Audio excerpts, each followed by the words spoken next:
आज मतदान प्रक्रिया पार पडते। थोडीशी आव्हानात्मक ही निवडणूक आहे। राज्यातील 29 महानगरपालिकांसाठी आज मतदान प्रक्रिया पार पडते।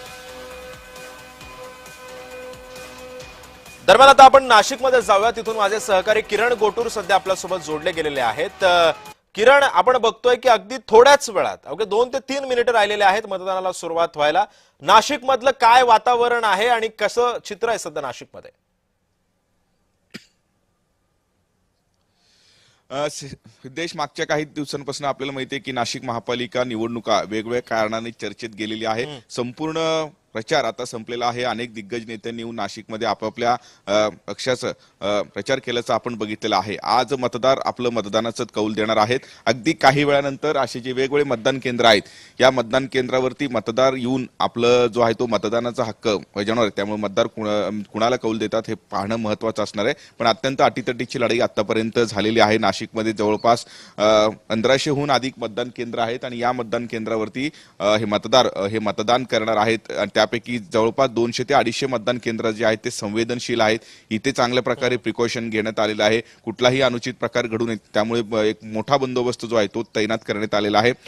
खूप मोठी जी व्यवस्था आहे ती संपूर्णपणे नाशिकमध्ये करण्यात आलेली आहे। काही वेगवेगळ्या वॉर्ड असतील, प्रभाग असतील, इथे वेगवेगळ्या कारणांनी ही निवडणूक ही चर्चेत आलेली आहे। काही ठिकाणी गोंधळ झालेला होता, काही ठिकाणी राडा झालेला होता। त्यामुळे आज मतदार जे आहे ते आपलं मतदानाचं कौल देणार आहेत। त्यामुळे नेमकं मतदार कुणाला कौल देतात हे बघणं महत्त्वाचं असणार आहे। पण भाजपने इथं स्वतंत्र निवडणूक ही लढवलेली आहे आणि त्याच पद्धतीने राष्ट्रवादी शिवसेनेची युती झालेली होती आणि त्यानंतर ठाकरे बंधूंचं आव्हान असं तिरंगी लढत जी आहे ते नाशिकमध्ये झालेली आहे। आगामी कुंभमेळा आहे। या सगळ्या कुंभमेळ्याच्या अनुषंगाने नाशिक महापालिका ताब्यात मिळवण्यासाठी प्रत्येक पार्टीने खूप मोठी ताकद लावलेली आहे आणि विशेष करून भाजपने मोठी ताकद लावलेली आहे। संपूर्ण जी जबाबदारी आहे मुख्यमंत्र्यांनी, किरण, आपण जर बघितलं असेल तर नाशिकमध्ये सध्या ठाकरे बंधूंची सभा झाली, महायुतीची सभा झाली।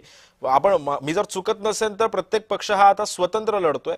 काय वाटतं नाशिकमध्ये की कुणाला यंदा मतदार साथ देतील आणि कुणाच्या पदरात कौल पडेल? काय वाटतंय एकंदरीत तुमचं अॅनालिसिस?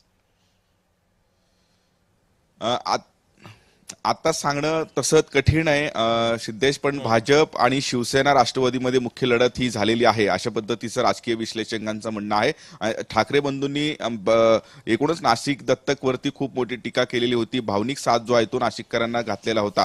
पण जी टफ हे फाईट आहे ते शिवसेना आणि भाजपमध्ये झालेली आहे अशा पद्धतीचं काही राजकीय विश्लेषकांचं म्हणणं आहे। कारण महायुतीमध्ये राज्यात जरी हे सगळे पक्ष एकत्र असले तरी नाशिकमध्ये मात्र वेगवेगळे लढत आहेत। भाजप हे स्वतंत्र लढत आहे। 122 पैकी 118 जागांवरती भाजपने आपले जे उमेदवार उभे केलेले होते आणि दुसरीकडे राष्ट्रवादी शिवसेनेची युती झालेली होती। त्यामुळे राष्ट्रवादी शिवसेना विरुद्ध भाजप अशा पद्धतीची जी लढत आहे ती नाशिकमध्ये झालेली आहे आणि ठाकरे बंधूंचं सुद्धा आव्हान असं तिरंगी लढत जे आहे ते नाशिकमध्ये झाल्याचं आपण बघितलेलं आहे। आज या सगळ्या गोष्टीनंतर मतदार हे कौल देणार आहेत।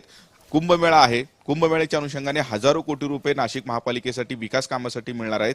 त्यामुळे या सगळ्या गोष्टीवरती सत्ता मिळवण्यासाठी प्रत्येक पक्षाने ताकद लावलेली होती। त्यामुळे मतदार म्हणजे जवळपास 14 लाख मतदार आज आपलं मतदानाचं कौल देणार आहेत। त्यामुळे हे मतदार कुणाला कौल देणार आणि नाशिक महापालिकेवरती कुणाचा झेंडा फडकणार हे आज कळणार आहे।